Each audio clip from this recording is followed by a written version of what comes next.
बिस्मिल्लाहिर्रहमानिर्रहीम, अस्सलाम वालेकुम। आप देख रहे हैं हमारा यूट्यूब चैनल। मैं हूं मलिक अब्दुर्रहमान।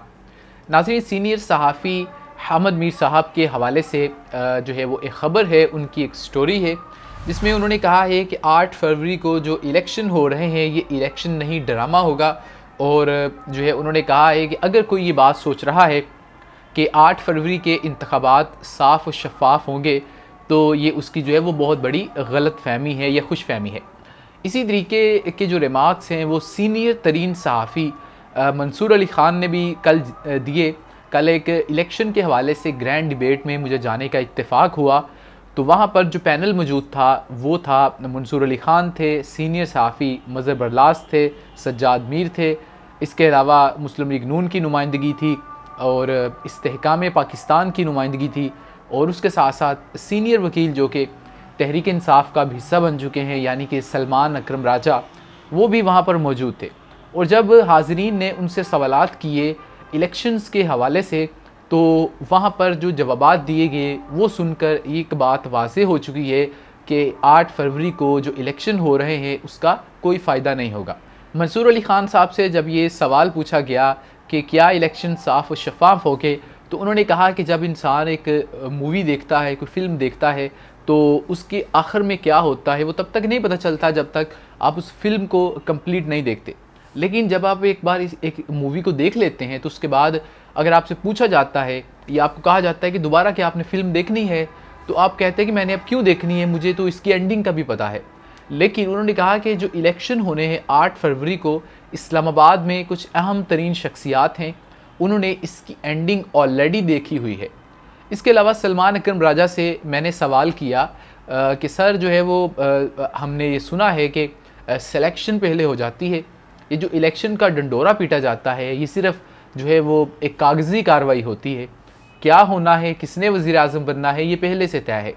तो मैंने उनसे पूछा कि सलमान साहब अब मुझे ये बताइए कि 2024 में जब हम वोट डालने जाएंगे, मैं 7-8 करोड़ नौजवानों की नुमाइंदगी कर रहा हूँ, तो जब मैं वोट डालने जाऊंगा तो क्या मेरा वोट काउंट होगा? और तमाम रियासती जबर के बावजूद क्या 8 फरवरी को जब बैलेट बॉक्सेस से बैलेट पेपर निकलेंगे तो क्या तहरीक इंसाफ और इमरान खान को सरप्राइज़ दे सकते हैं? क्या अवाम पहली मर्तबा बंद कमरों में बैठे इन लोगों को सरप्राइज़ दे सकते हैं? तो इसके ऊपर उन्होंने बड़ा ही खूबसूरत जवाब दिया और उन्होंने ये बात कही कि मायूस बिल्कुल आपने नहीं होना, आप अगर मायूस होंगे तो ही इमरान खान या तहरीक इंसाफ हारेगी। उन्होंने कहा कि जो लोग प्लान बना रहे हैं कि हमने फ़लाने बंदे को वज़ीर आज़म सेलेक्ट करना है, उनके सामने सबसे बड़ी रुकावट ये है कि लोग ना बाहर निकल आएँ। अगर आप बाहर नहीं निकलेंगे तो आप उनका प्लान जो है वो नाकाम बनाएंगे, क्योंकि इस वक्त पाकिस्तान में इमरान खान की जो मकबूलियत है वो 80% है, नवाज़ शरीफ की मकबूलियत 10% है। तो 80% को 10% से रिप्लेस करना नामुमकिन चीज़ है। अगर ये मामला होता 30 और 40% का तो 10% को आसानी के साथ जो है वो चेंज किया जा सकता है।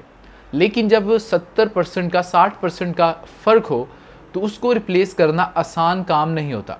धांधली जो है वो एक हद तक हो सकती है 5% 10%, लेकिन अगर आप ये कहें कि 70% को 10% से तब्दील कर देंगे तो ये नामुमकिन चीज़ है।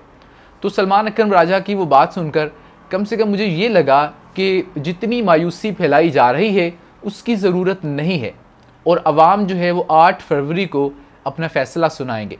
लेकिन इसके साथ साथ जो तज्ज़ियाकार हैं, हामिद मीर है, मंसूर अली ख़ान है, ये जो सीनियर सहाफ़ी हैं, वो ये बात कर रहे हैं कि इस इलेक्शन से कोई मुआशी इस्तेहकाम नहीं आएगा, कोई सियासी इस्तेहकाम नहीं आएगा। ये एक इलेक्शन होगा और उसके बाद 1-1.5 साल फिर इसी तरीके से गुजरेगा, और आज जो लाडले हैं वो कल को जो है वो सुतेले हो जाएंगे, और आज जो सुतेले हैं वो कल को लाडले हो जाएंगे।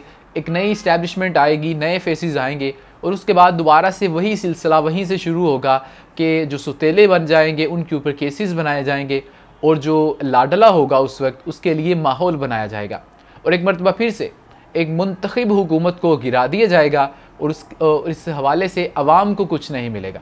तो ये एक जनरल परसेप्शन है जो कि पाकिस्तान में इलेक्शंस के हवाले से पाया जाता है, और हम उम्मीद करते हैं कि ये परसेप्शन गलत हो, मैं गलत हूँ, मंसूर अली ख़ान गलत साबित हो, हामिद मीर गलत साबित हो, और पाकिस्तान की तारीख़ का ये सबसे अहम तरीन इलेक्शन है पाकिस्तान दोराहे पे खड़ा है और हमने फ़ैसला करना है कि हमने उसी तरफ जाना है जिस तरफ हम जो है वो भेजे जा रहे हैं, बल्कि हाँके जा रहे हैं 75 साल से, या हमने एक नई डायरेक्शन में जाना है और अपना जो फ्यूचर है वो हमने खुद डिसाइड करना है।